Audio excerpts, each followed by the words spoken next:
આજે વીરુ અને મારા લગ્ન ભવ્ય હતા અને મારી વિદાય પછી હું મારા સાસરિયાના ઘરે પહોંચી. અમારા લગ્નની પહેલી રાત્રે દુલ્હનનો પોશાક પહેરીને હું પલંગ પર બેઠી વીરુની રાહ જોતી હતી. લગ્ન પહેલા હું ક્યારેય વીરુને મળી નહોતી, પરંતુ માણી નનંદ ચાંદનીએ મને પહેલેથી જ કહ્યું હતું કે તેનો ભાઈ ખૂબ જ પ્રેમાળ માણસ છે અને મારો ફોટો જોતાની સાથે જ તેને મારી સુંદરતા પર પ્રેમ થઈ ગયો. પણ જ્યારે મેં મારી નણંદ પાસેથી આ સાંભળ્યું ત્યારે હું થોડી ડરી ગઈ. હું એવી છોકરીઓમાંની નહોતી જે જીવનમાં ફક્ત પ્રેમ ઈચ્છતી હતી. મને સાદું જીવન પસંદ હતું. મને મારા પતિનું સતત વખાણ અને તેની પત્નીનો પીછો કરવો તે ગમતું નહોતું. અને વીરુ એવો જ હતો. તેને લગ્નની રાત્રે મારી ખૂબ પ્રશંસા કરી, પરંતુ પતિનો સાચો પ્રેમ લગ્નના 1 વર્ષ પછી જ પ્રગટ થાય છે કે તે તેની પત્નીને ખરેખર પ્રેમ કરે છે કે નહીં. પણ વીરુનો એક અલગ દ્રષ્ટિકોણ હતો. બીજા પતિઓ પહેલી રાત્રે પોતાની પત્નીઓને જે શીખવે છે તે તેણે મને કંઈ શીખવ્યું નહીં. કે ક્યારેય મારી માને જવાબ ન આપવો, તેના દરેક આદેશનું પાલન કરવું, તેમની બહેનો સાથે પોતાની બહેનો જેવો વ્યવહાર કરવો, અને જ્યારે તેઓ તેમના સાસરિયાના ઘરેથી આવે ત્યારે તેમને ક્યારેય દલીલ કરવાની તક ન આપવી. તેને એવું કંઈ કહ્યું નહીં. તે ફક્ત પોતાના અને મારા વિશે જ વાત કરતો. અમારા લગ્નના શરૂઆતના થોડા દિવસો ખૂબ જ સુંદર હતા.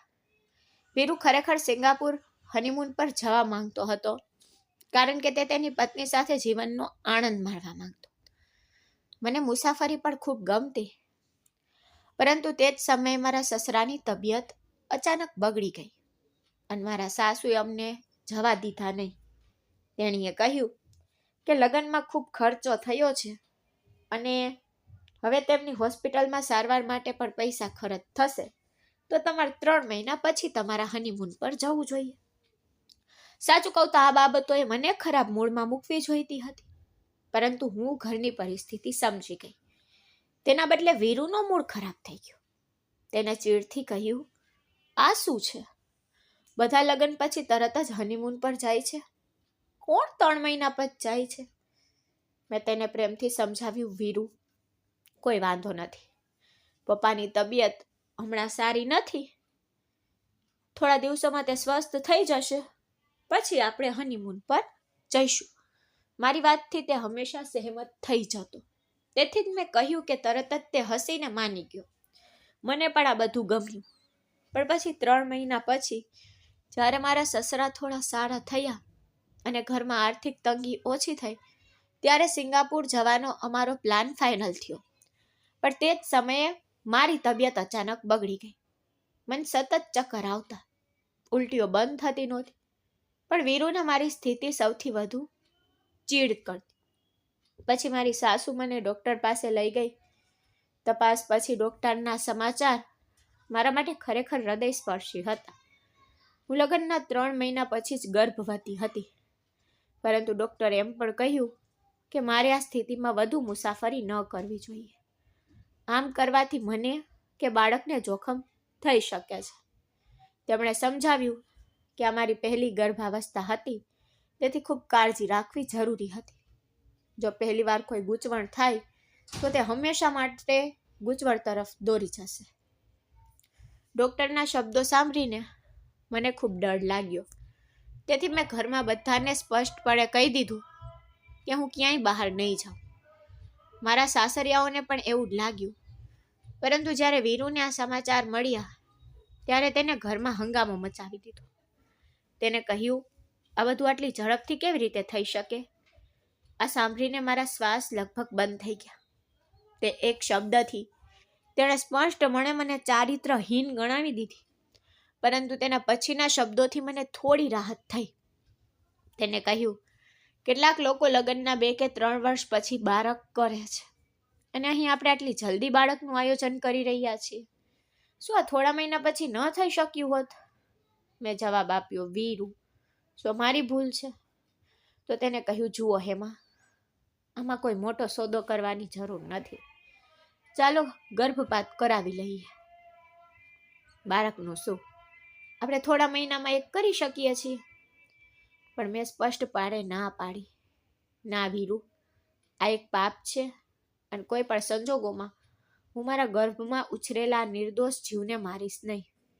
કારણ કે માં બનવું એક મહાન લાવો છે અને હું એકલી માં નથી બની રહી. તમે પણ પિતા બની રહ્યા છો. શું તમને મારા ગર્ભમાં ઉછરેલા બાળક પર તકલીફ છે? વીરુએ જવાબ આપ્યો, સ્ત્રીઓ ગર્ભાવસ્થા દરમિયાન તો બધું જ કરે છે. બહાર જાય છે, તેમના પતિ સાથે ફરે છે, તો તને આટલી તકલીફ કેમ છે? પણ મેં કરકાઈથી ના પાડી. ડોક્ટરે સ્પષ્ટપણે મનાઈ ફરમાવી છે. જો આપણે તેમની સલાહનું પાલન ન કરીએ તો તે મને અથવા બાળકને જોખમમાં મૂકી શકે છે. ડોક્ટરે મને કહ્યું છે કે આ મારી પહેલી ગર્ભાવસ્થા છે, તેથી ખૂબ કાળજી રાખવી જરૂરી છે. અને જો આ પહેલી વાર કોઈ ગૂંચવણો આવે તો ભવિષ્યમાં હંમેશા સમસ્યાઓ રહેશે. તેથી જ હું મારા ગર્ભમાં ઉછળતા નિર્દોષ જીવને મારીશ નહીં. અને તમે કેમ નથી વિચારતા કે જ્યારે આપણું બાળક થઈ જશે ત્યારે તો આપણે મુસાફરી કરીશું, ગીતો ગાશું? પરંતુ વીરો આનાથી ખૂબ જ નારાજ હતો, કારણ કે તે આટલી જલ્દી આ જવાબદારી ઈચ્છતો નહોતો. બીજા દિવસે સવારે મારા સાસરિયાઓએ પણ વીરુને સમજાવ્યું કે આ સ્થિતિમાં મુસાફરી કરવાની કોઈ જરૂર નથી. મને મારા સાસરિયાઓના શબ્દો બિલકુલ સાચા લાગ્યા, કારણ કે તેઓ ફક્ત મારા અને આવનારા બાળક વિશે જ વિચારી રહ્યા હતા. પરંતુ વીરુને આ વાતોની પરવા નહોતી. તે ફક્ત તેના જીવનનો આનંદ માણવા માંગતો હતો. તેથી તે ખૂબ ગુસ્સે થયો અને મારા પ્રત્યેનો તેનો વ્યવહાર બદલવા લાગ્યો. પછી ગર્ભાવસ્થા દરમિયાન વીરુ મારી સાથે કોઈ આદરથી વર્તતો નહોતો. જ્યારે પણ મને કંઈક મીઠી કે ખાટી વસ્તુ ખાવાનું મન થતું ત્યારે હું તેને કહેતી, પણ તે મારા પર ગુસ્સે થઈ જતો અને કહેતો કે તેને આ બધું બિલકુલ ગમતું નથી. તે મારો મૂડ બગાડી દીધો છે. આ ઉપરાંત આ નવી માંગણીઓ, અને પછી હું ચૂપ રહેતી, કારણ કે હું શું કરી શકું? એક દિવસ મને ખરેખર પાણીપુરી ખાવાની ઈચ્છા થઈ. મેં વીરુને કહ્યું, પણ તે લાવ્યો નહીં. મને એટલું ખરાબ લાગ્યું કે હું રડવા લાગી અને મારી આખી રાત રડવામાં પસાર થઈ ગઈ. બીજા દિવસે સવારે મારી સૂજી ગયેલી આંખો જોઈને મારી સાસુએ મને પૂછ્યું તો મેં લાચારીથી તેને બધું કહ્યું. પછી તેણીએ કહ્યું, તેનું આ કેવું વર્તન છે? તે તને ગમતી વસ્તુ નથી લાવી આપતું? આવા સંજોગોમાં પતિએ તેની પત્નીનું ખૂબ ધ્યાન રાખવું જોઈએ અને તેને દરેક રીતે ખુશ રાખવાનો પ્રયાસ કરવો જોઈએ. બીજા દિવસે મારી સાસુએ મને મન ભરીને પાણીપુરી ખવડાવી. મને ઉબકા આવવા લાગ્યા. આમ તો મને હંમેશા ઉબકા આવતા.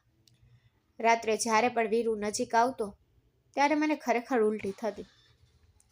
ત્યારે પણ વીરુએ મારી પરિસ્થિતિ સમજી લેવી જોઈતી હતી, પરંતુ તે આના પર ખૂબ ગુસ્સે થઈ જતો. જ્યારે પણ હું ઉલટી કરતી ત્યારે તેનો ચહેરો સૌથી વધુ ચીડચીડો થઈ જતો. હું બેડ પર લાચારીથી બેસીને કહેતી, પ્લીઝ મને એક ગ્લાસ પાણી આપો. પરંતુ મદદ કરવાને બદલે તે કહેતો, આ નાટક બંધ કર, તે તો મારો મૂડ બગાડ્યો છે. હું જ્યારે પણ તને જોઉં છું ત્યારે તું આવું વર્તન કરતી રહીશ. આ સાથે તે મોં ફેરવી લેતો અને સૂઈ જતો. આ બધું મને ડરાવી દેતું. લગ્ન પછી તરત જ ઘરની જવાબદારી અને આટલી ઝડપથી ગર્ભ અવસ્થાએ મારું જીવન સંપૂર્ણપણે બદલી નાખ્યું હતું. 6 મહિના પછી મારું પેટ થોડું દેખાવા લાગ્યું. તો મેં વીરુને કહ્યું, ચાલો ચેકઅપ માટે ડૉક્ટર પાસે જવાનું છે. આ સાંભળીને તે ગુસ્સે થઈ ગયો અને કહેતો, મને આ સ્થિતિમાં તને મારી સાથે લઈ જવામાં શરમ આવે છે. મને ખબર નથી કે લોકો તને આ રીતે કેવી રીતે જોશે. જો તું જવા માંગતી હોય તો તારી માતાને સાથે લઈ જા. આ સાથે તે મારા હાથમાં 3000 રૂપિયા મૂકતો.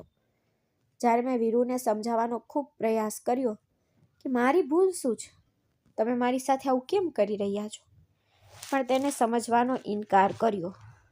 પછી ધીમે ધીમે 9 મહિના આમ જ પસાર થઈ ગયા. મેં ઘણું સહન કર્યું, પણ તે દુઃખના ફળ ખરેખર સુંદર હતા. મેં એક સુંદર દીકરાને જન્મ આપ્યો. તે દિવસે વીરુનો ચહેરો ખૂબ ખુશ હતો. તે બાળકને સૌથી પહેલાં પકડીને રાખતો હતો. તેને પ્રેમ કરતો, લાડ લડાવતો, કારણ કે ગમે તે હોય બાળક તેનું હતું. પરંતુ તે સી સેક્શન હતું, જેનો અર્થ થાય છે સિઝેરિયન સેક્શન. તેથી ચાલવું ખૂબ જ પીડાદાયક હતું. મારી સાસુ, માં, નણંદ અને ઘરના બધા લોકો આખો દિવસ મારી સંભાળ રાખતા. પરંતુ રાત્રે જ્યાં મારે બાથરૂમ જવું પડે તો વીરુ મારો હાથ પણ પકડતો નહીં. તેના બદલે તે કહેતો, પ્લીઝ હેમા, મને આ બધું ન કહે, મને નથી ગમતું. પછી મારે ખૂબ જ મુશ્કેલીથી ઉઠવું પડતું. બાથરૂમ જવા માટે મારે દિવાલનો ઉપયોગ કરવો પડતો. પણ પછી મને લાગતું કે જો હું લપસી જાઉં તો મને મોટી મુશ્કેલી પડશે. છતાં પીડા સહન કરીને હું રૂમ છોડીને પલંગ પર બેઠી ત્યારે અચાનક મારો દીકરો જોરથી રડવા લાગ્યો. કદાચ તેને ભૂખ લાગી હશે. વીરુ તે સમયે સૂઈ રહ્યો હતો, પણ મુન્નાનો રડવાનો અવાજ સાંભળીને તે જાગી ગયો. તેને શાંત કરવાને બદલે તેને મને બૂમ પાડી, યાર પ્લીઝ તેને શાંત કર, મારે સવારે ઓફિસ જવું પડશે. મેં કહ્યું, વીરુ તેને થોડીવાર માટે તો રાખો, તમે મારી હાલત તો જુઓ. આ સાંભળીને વીરુ વધુ ગુસ્સે થયો અને કહ્યું, તારા નાટકથી બસ થઈ ગયું. બાળકોને રાખવાનું મારું કામ નથી. આ એક વિચિત્ર સમસ્યા છે. હું શાંતિથી સૂઈ પણ શકતો નથી. તેને પોતાનું ઓસીકું અને ધાબળો ઉપાડ્યો અને રૂમમાંથી બહાર નીકળી ગયો. મુન્નો જોરથી રડી રહ્યો હતો અને હું બરાબર બેસી પણ શકતી નહોતી. ખૂબ જ મુશ્કેલીથી મેં મારા પગ પલંગ પર મૂક્યા અને મારી આંખોમાં આંસુઓ વહી રહ્યા હતા. મારા દીકરાને ઉપાડ્યો, તેને નજીક પકડીને હું રડી પડી. શું ખરેખર પતિના પ્રેમનો અર્થ આ જ છે? છેવટે આ બાળક તેનું પણ છે, જેને મેં 9 મહિના સુધી પેટમાં રાખ્યું હતું, અને મૃત્યુની પીડામાંથી મેં તેને પિતાનો દરજ્જો આપ્યો હતો. તો પછી શું તેની ફરજ નહોતી કે તે ઓછામાં ઓછી દયા તો બતાવે અને મારી હાલતમાં મને મદદ કરે? ડિલિવરી પછીનો પહેલો મહિનો હું કેવી રીતે પસાર કરી શકી તે ફક્ત હું જ જાણું છું. મારી સાસુ ખૂબ સારી હતી, પરંતુ થોડા દિવસો પછી તેણીએ પણ કહ્યું કે ધીરે ધીરે તારે રસોડામાં આવવું જોઈએ. વીરુને તારા હાથનું ભોજન ખૂબ ગમે છે. જો હું નાસ્તો બનાવું તો તે ગુસ્સે થાય છે. 1 મહિના પછી મેં સ્નાન કર્યું અને પ્રાર્થના કરી કે તરત જ વીરુની ધીરજ ખૂટી ગઈ. તેને મારી કે નાના છોકરાની કોઈ પરવા નહોતી. તે દિવસે મુન્નાને સારું નહોતું લાગતું. તે સતત જાગતો અને રડતો રહ્યો. ખૂબ જ મુશ્કેલીથી મેં તેને તે રાત્રે સુવડાવ્યો. મુન્નો સૂઈ ગયો કે તરત જ હું પલંગ પર સૂઈ ગઈ. એવામાં જ વીરુ મારી પાસે આવ્યો. મને હજુ પણ ઊંઘ ભારે હતી. મેં કહ્યું, વીરુ પ્લીઝ મને સૂવા દો. તેને ગુસ્સાથી જવાબ આપ્યો, જો તું આજે પણ એક શબ્દ બોલે છે ને, હું ઘણા સમયથી તને જોઈ રહ્યો છું. તે રાત્રે વીરુએ જે કંઈ કરવું હતું તે કર્યું. પથારીમાં હતી ત્યારે જ મુન્નો ફરીથી રડવા લાગ્યો. મને ઉઠવા માટે મજબૂર કરી, પણ હવે મારું મન મને પ્રશ્ન કરવા લાગ્યો કે શું સ્ત્રીએ જ આ બધું જ કરવું પડે છે? મુન્નો સવારે 6 વાગે રડવા લાગ્યો. સવારે 9 વાગ્યા સુધી રડતો રહ્યો. હું તેને ખોળામાં લઈને રૂમમાં ફરતી રહી. આખરે તે સૂઈ ગયો અને મને લાગ્યું કે હું બેભાન થઈ જઈશ. તેથી મેં મુન્નાને સુવડાવી અને કોઈક રીતે બહાર નીકળવામાં સફળ રહી.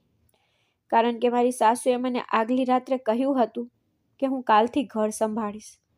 તેથી મેં નાસ્તો બનાવ્યો અને મારા સાસરિયાઓને ખવડાવ્યો. પછી મેં વીરુનો નાસ્તો, બપોરનું ભોજન બનાવવાનું શરૂ કર્યું. મુન્નો અને ઘરના કામકાજમાં આખો દિવસ કેવી રીતે પસાર થયો તેનો મને ખ્યાલ નહોતો. પછી રાત્રે જ્યારે મુન્નો સૂઈ જાય ત્યારે વીરુ મને પરેશાન કરતો.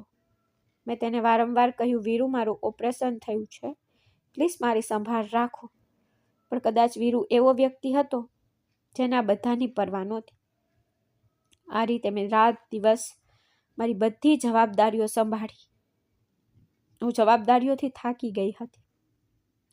મારા ચહેરાની ચમક ઓછી થવા લાગી. દરરોજ રાત્રે 10 વાગ્યા સુધીમાં સૂઈ જતી અને પછી મુન્નો મને જગાડતો. પછી ઘરના કામકાજમાં મારી પાસે બાકીનો સમય ન રહેતો, જેના કારણે મારી આંખો નીચે કાળા કુંડાળા થઈ જતા. તો પણ સમજવાને બદલે વીરુ મને ટોણા મારતો. તે કહેતો, તારું એક જ બાળક છે અને તારું વજન ખૂબ વધી ગયું છે. યાર ઓછું ખા. તને ખબર છે કે મને જાડી છોકરીઓથી કેટલી નફરત છે. તો પ્લીઝ તારી સંભાળ રાખ, જેથી હું તારી સાથે ખુશ રહી શકું. વીરુ ખૂબ જ ચીડચીડો થઈ ગયો હતો. સાચું કહું તો ઘર અને મુન્નાની બધી જવાબદારીઓ લીધા પછી પણ હું હંમેશા વીરુ ઘરે આવે તે પહેલાં તૈયાર થઈ જતી. છતાં તેને હંમેશા મારામાં કોઈ ને કોઈ ખામી જણાતી. આમ 1 વર્ષ પસાર થઈ ગયું. મુન્નો થોડું વધારે ચાલવા લાગ્યો હતો, પણ વીરુનું વર્તન ખૂબ જ બદલાઈ ગયું હતું. રાત્રિ ભોજન પછી તે કહેતો, હું મિત્રો સાથે બહાર જઈ રહ્યો છું, મને મોડું થશે. પછી હું વારંવાર તેને મુન્નો અને મને ક્યાંક લઈ જવા કહેતી. આ સાંભળીને તે તરત જ કહેતો કે જો તારે બહાર જવું હોય તો તારા માતા પિતાને સાથે લઈ જા, મારી પાસે તમારા બંને માટે સમય નથી. પછી તે તૈયાર થઈને તેના મિત્રો સાથે જતો. તે રાત્રે ખૂબ મોડે ઘરે પાછો ફરતો. ક્યારેક તો હું તેની રાહ 1 વાગ્યા સુધી જોતી. એક રાત્રે જ્યારે તે ઘરે આવ્યો ત્યારે તેની આંખો નશાથી લાલ થઈ ગઈ હતી. તે ગીત ગાતો ગાતો રૂમમાં પ્રવેશ્યો. તે સમયે મને ખૂબ ગુસ્સો આવ્યો. તે અંદર આવતાની સાથે જ મેં દરવાજો બંધ કરી દીધો અને પૂછ્યું, આ શું નાટક છે? તમે શું કરી રહ્યા છો? દરરોજ રાત્રે મોડા આવો છો. તમારા તે મિત્રો કોણ છે જે આખી રાત ફરે છે? શું તેમની પત્નીઓ તેમને કંઈ પૂછતી નથી? મારો જોરદાર અવાજ સાંભળીને વીરુ પણ ગુસ્સે થઈ ગયો. તેને કહ્યું, તારે આ બધા સાથે શું લેવા દેવા? મારે તારી સાથે આખો સમય બેસી રહેવું? શું મારે ક્યાંય જવા માટે તારી પરવાનગી લેવી પડે? મેં જવાબ આપ્યો, વીરુ, દરેક વસ્તુની કોઈ મર્યાદા હોય છે. ફક્ત સમય પસાર કરવા માટે મિત્રો હોય છે. હું પણ ઈચ્છું છું કે તમે મારી સાથે વાત કરો, મુન્નાને અને મને ક્યાંક બહાર લઈ જાઓ. આ સાંભળીને તેણે કહ્યું, તારી પાસે મારા માટે સમય જ ક્યાં છે? તને તો મુન્નો જ દેખાય છે. આ સાંભળીને હું સદબદ થઈ ગઈ.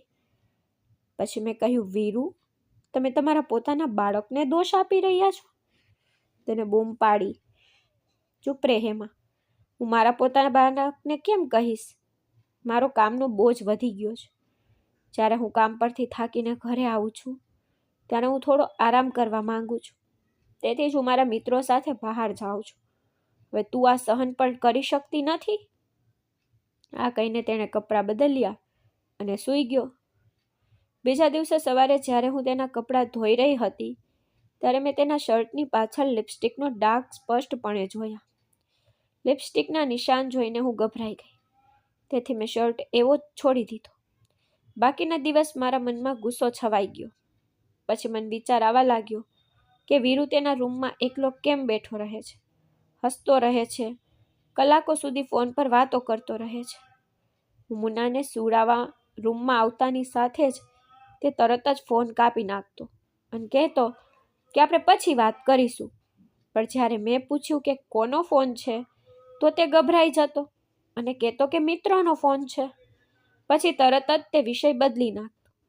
તે સાંજે જ્યારે વીરુ કામ પરથી પાછો ફર્યો અને રાત્રિ ભોજન પછી તેણે કહ્યું કે હું મિત્રો સાથે જાઉં છું, મોડું થશે.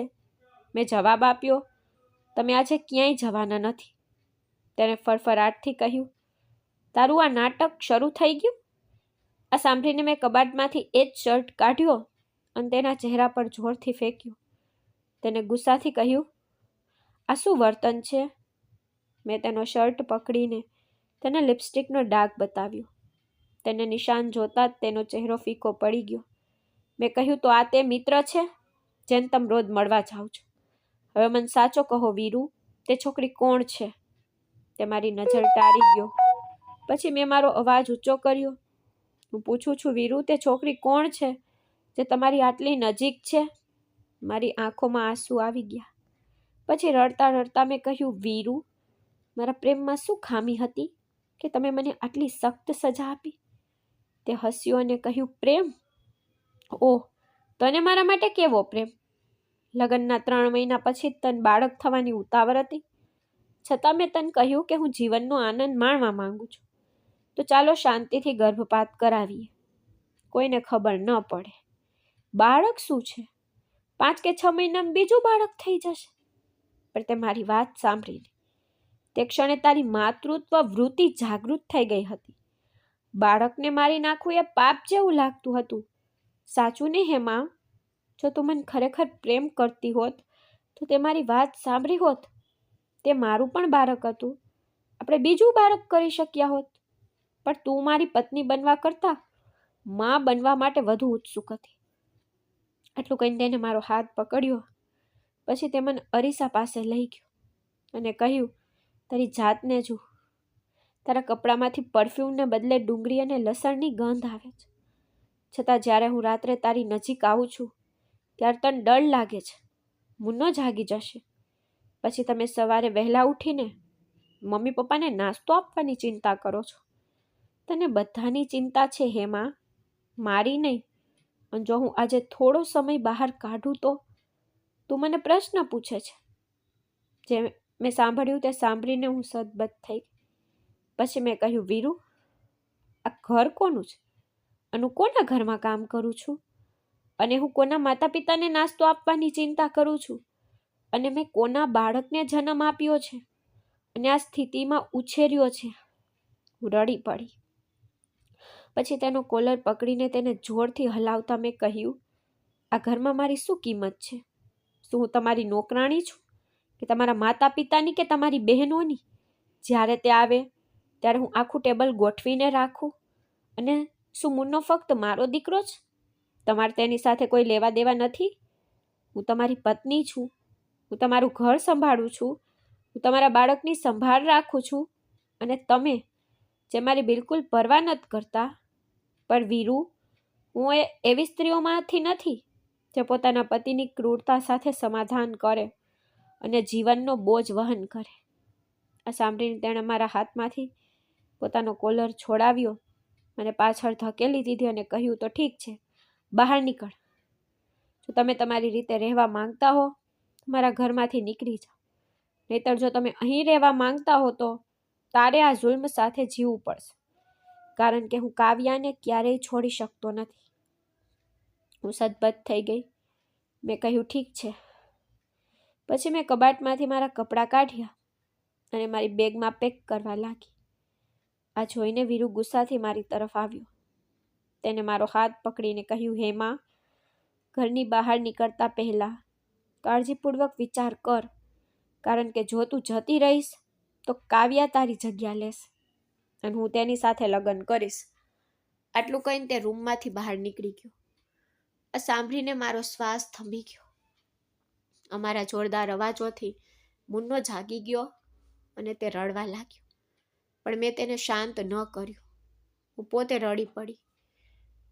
અમારા રડવાનો અવાજ સાંભળીને મારા સાસરિયાઓ રૂમમાં આવ્યા અને પૂછ્યું, શું થયું દીકરી?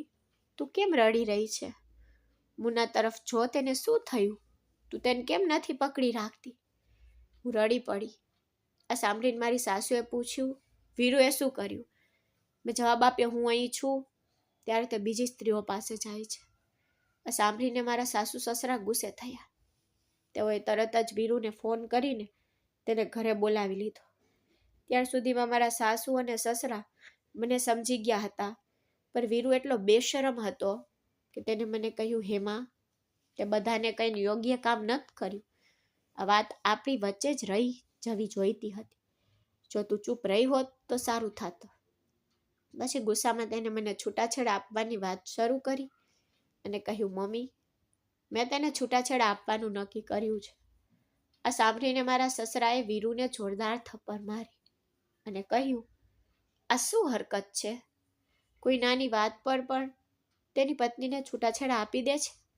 સાવધાન, જો તું હવે એક પણ શબ્દ બોલશે તો. મારા સાસુ અને સસરા વીરુ સાથે દલીલ કરવાનો પ્રયાસ કરી રહ્યા હતા. પણ મન લાગ્યું કે બધું જ ખત્મ થઈ ગયું છે. એ સ્થિતિમાં હું ઘર છોડીને નીકળી ગઈ. મારા માથા પર છત નહોતી, કોઈ સામાન નહોતો અને મારી સાથે મુન્નો પણ નહોતો. રડતા રડતા હું રસ્તા તરફ ઉતાવળમાં ગઈ. મુખ્ય રસ્તા પર પહોંચીને હું ઓટો લઈને સીધી મારા માતા પિતાના ઘરે ગઈ. રાત્રે તે સમયે મને રડતી જોઈને મારા માતા પિતા ગભરાઈ ગયા. જ્યારે મારા ભાઈએ મને કારણ પૂછ્યું ત્યારે મેં તેને ગળાએ લગાવી અને રડી પડી અને કહ્યું, ભાઈ, વીરુએ મને છૂટાછેડા આપવાનો નિર્ણય લીધો છે. આ સાંભળીને એવું લાગ્યું કે મારા ઘર પર આકાશ તૂટી પડ્યું. તે જ રાત્રે મારા ભાઈએ વીરુ સાથે ઝઘડો કર્યો. વીરુએ કહ્યું, મેં ફક્ત છૂટાછેડા લેવાનો નિર્ણય લીધો છે. જો તમારી બહેન પોતાની દુનિયા બચાવવા માંગતી હોય તો તેને શાંતિથી ઘરે પાછી આવવાનું કહી દો, નહીતર હું તેને છૂટાછેડાના કાગળ મોકલીશ. મારા ભાઈએ ગુસ્સામાં કહ્યું, મારી બેન મારા પર બોજ નથી, કાગળ મોકલી દે અને છૂટાછેડા લઈ લે, પણ હવે તે ક્યારેય તારા ઘર પાછી નહીં આવે. મને દરરોજ મુન્નાની યાદ આવતી. તે ફક્ત 1 વર્ષનો હતો, પણ મેં મારું હૃદય મજબૂત રાખ્યું, કારણ કે જો હું તેને મારી સાથે લાવી હોત તો વીરુને ક્યારેય તેની ભૂલનો અહેસાસ ન થયો હોત અને કોઈ બીજી સ્ત્રી બીજા કોઈના બાળકને ઉછેરી શકતી નથી. હું મારા માતા પિતાના ઘરે ગયાને 15 દિવસ થઈ ગયા હતા. એક દિવસ મારા સાસરિયાઓ મુન્નાને તેમની સાથે લઈને આવ્યા. મને જોતાની સાથે જ તે ફક્ત રડતો રહ્યો. તેને જોઈને મારું હૃદય દુઃખી થયું. તેથી મેં તેને ગળે લગાવવાનો પ્રયાસ કર્યો, પણ મારા ભાઈએ મારો હાથ પકડીને ના પાડી. તેને કહ્યું, હેમા, તારા રૂમમાં જા, હું તેમની સાથે વાત કરીશ. પછી મારી સાસુએ કહ્યું, હેમા, ઘરે પાછી આવી જા. તું શા માટે જીદ કરી રહી છે? જો વીરુ તે છોકરી સાથે લગ્ન કરે છે તો તારી દુનિયા બરબાદ થઈ જશે. આ સાંભળીને મારું હૃદય બેચેન થઈ ગયું. પછી મારા મનમાં એક વિચાર આવ્યો. મેં વિચાર્યું કે મારે પાછા જવું જોઈએ, કારણ કે આ ઝઘડો મારા દીકરા મુન્નાનું જીવન બરબાદ કરી દેશે. પણ હું કંઈ બોલી શકું તે પહેલાં મારા ભાઈએ કહ્યું, મારી બહેન હંમેશા બલિદાન કેમ આપતી રહે? જો વીરુ લગ્ન કરી શકે છે તો હેમા પણ કરી શકે છે. તો તમારા દીકરાને કહો કે છૂટાછેડાના કાગળ મોકલે. હું મારી બહેનને તેના નામે નહીં રાખું. પછી મારી સાસુ રડવા લાગી અને બોલી, ઓછામાં ઓછું મુન્ના વિશે તો વિચારો. માં હંમેશા તેમના બાળકો માટે બલિદાન આપે છે. પુરુષોને તો આવા જ શોખ હોય છે, પરંતુ સમય સાથે તેઓ સુધરી પણ જાય છે. આ સાંભળીને મારા ભાઈએ કહ્યું, માફ કરજો કાકી, પણ આપણા સમાજમાં તમારા જેવી માઓએ નાખેલા મૂલ્યોને કારણે જ પુરુષો ભલે તેમની પત્ની હોય તો પણ બીજી સ્ત્રીઓ સાથે અફેર રાખે છે, કારણ કે તેમનામાં પુરુષના મૂલ્યો સિંચાયેલા હોય છે. આવા શોખમાં શું ખોટું છે? ફક્ત સ્ત્રીએ જ સંયમ રાખવો એવું ક્યાંય લખ્યું નથી. તો ચાલ્યા જાઓ. આ પછી મારા સાસરિયાઓ ચાલ્યા ગયા. હવે મારા બાળક વિના મારું જીવન ખૂબ જ ઉદાસ થઈ ગયું હતું, પણ મારા ભાઈએ મને થોડો સંયમ અને ધીરજ રાખવા માટે વિનંતી કરવાનું શરૂ કર્યું કે જો તમે આમ જ ચાલુ રાખશો ને તો વીરુને એકને બદલે 10 સ્ત્રીઓ મળશે, કારણ કે તે વિચારશે કે તારી પાસે બીજો કોઈ રસ્તો નથી. પછી 2 મહિના પછી વીરુ મને લેવા આવ્યો. એ સંયોગ હતો કે દરવાજો ત્યારે મેં ખોલ્યો. 2 મહિના પછી તેની દાઢી લાંબી થઈ ગઈ હતી અને તેની આંખો ઊંડી હતી. મન જોઈને તેને પોતાને શરમ આવી. તેને જોઈને મેં દરવાજો બંધ કરવાનો પ્રયાસ કર્યો તો તેણે મને રોકી. દરવાજા પર હાથ રાખીને કહ્યું, હેમા, ભગવાન માટે મારી વાત સાંભળ. હું છેલ્લા 20 દિવસથી તારી સાથે વાત કરવાનો પ્રયાસ કરી રહ્યો છું, પણ તારો ભાઈ દરવાજો ખોલીને મને જોતા જ ભગાડી દે છે.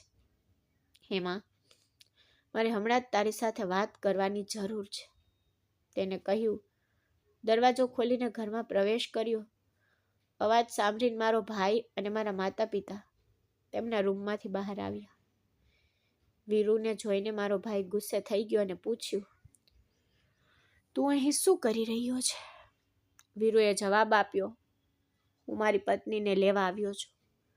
આ સાંભળીને મારો ભાઈ ગુસ્સે થયો અને પૂછ્યું, તમે કઈ પત્નીને લેવા આવી રહ્યા છો?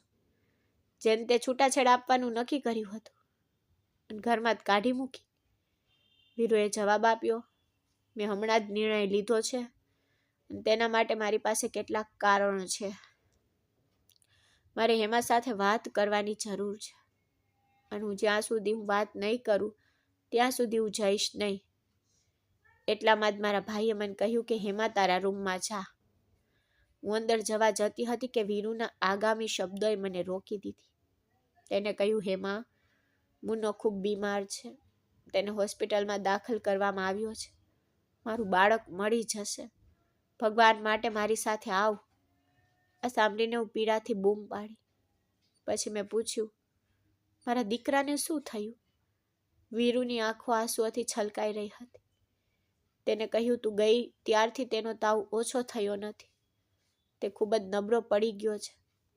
પછી હું તરત જ તેની સાથે ગઈ. હું મારા દીકરા સાથે 7 દિવસ હોસ્પિટલમાં રહી.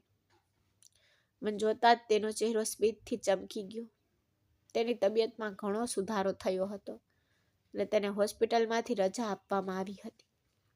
ત્યારબાદ વીરુ, મુન્નો અને મને ઘરે લઈ ગયો. મારા સાસરિયાઓ પણ અમને જોઈને ખૂબ ખુશ થયા. તે રાત્રે મુન્નાના સૂઈ ગયા પછી વીરુ મારી પાસે આવ્યો અને હાથ જોડીને માફી માંગી. તેને કહ્યું, હેમા, પ્લીઝ મને માફ કર. મને સમજાયું છે કે પત્ની એ પત્ની હોય છે અને જે સ્ત્રીઓ બીજા પુરુષો સાથે સંબંધ ધરાવે છે તેઓ ક્યારેય પરિવારનું સંચાલન નથી કરી શકતી, કારણ કે તેઓ ફક્ત પૈસા અને આનંદ ઈચ્છે છે. હું વચન આપું છું કે હું ફરી ક્યારેય તમારો વિશ્વાસ તોડીશ નહીં. મેં જવાબ આપ્યો, ફક્ત મારા દીકરા માટે પાછી આવી છું, તમારા માટે નહીં. આ સાંભળીને તે બેચેન થઈ ગયો અને બોલ્યો, મને ખબર છે કે તું મારા પર ખૂબ ગુસ્સે છે અને તારે ગુસ્સે થવું પણ જોઈએ, પણ હેમા, હવે હું મારી ભૂલ સમજી ગયો છું. પ્લીઝ મને માફ કર. ગમે તે થાય, મને તેના માટે પહેલાં જેવો પ્રેમ નહોતો. ભલે તે પહેલાં કરતાં વધુ મારી સંભાળ રાખતો, પણ હું તેને બદલામાં જે પ્રેમની અપેક્ષા રાખતો તે આપી શકી નહીં. પતિ પત્નીનો સંબંધ કાચ જેવો નાજુક હોય છે. એકવાર તૂટી ગયા પછી તે ક્યારેય પહેલાં જેવો રહી શકતો નથી. પણ મારું મૌન વીરુને અંદરથી ખાઈ રહ્યું હતું. તે કહેતો રહ્યો, તું પહેલાં જેવી નથી. પણ મેં કોઈ જવાબ ન આપ્યો. પુરુષો હંમેશા કેમ વિચારે છે કે સ્ત્રીઓ ગમે તે કરે તેમને માફ કરી દેશે, પણ એવું નથી. મેં મારા ઘરની સંભાળ રાખવા માટે મારી ઊંઘ, મારી સુંદરતા, બધું જ બલિદાન આપી દીધું. અને મને સહારો આપવાને બદલે, મારી કદર કરવાને બદલે તેને મને છૂટાછેડા આપવાનું નક્કી કર્યું. તેની ભૂલ ત્યારે જ સમજાઈ જ્યારે તે છોકરીએ તેની સાથે લગ્ન કરવાનો ઇનકાર કર્યો. તો હવે તે મારી પાસેથી વધુ પ્રેમની અપેક્ષા કેમ રાખતો હતો? હવે હું ફક્ત મારા દીકરા મુન્ના માટે તે ઘરમાં રહી હતી, કારણ કે મારું હૃદય તૈયાર નહોતું કોઈ પણ સંજોગોમાં વીરુને માફ કરવો. તો મિત્રો, મને કહો, મારે વીરુને માફ કરી દેવો જોઈએ કે નહીં? પ્લીઝ કોમેન્ટમાં તમારો અભિપ્રાય શેર કરો. તો મિત્રો, જો તમને હેમા અને વીરુની આ વાર્તા ગમી હોય તો આ વિડીયોને લાઈક કરવાનું અને ચેનલને સબસ્ક્રાઈબ કરવાનું ભૂલશો નહીં. આપણે ફરી એક નવી વાર્તામાં મળીશું. ત્યાં સુધી બાય. ધન્યવાદ.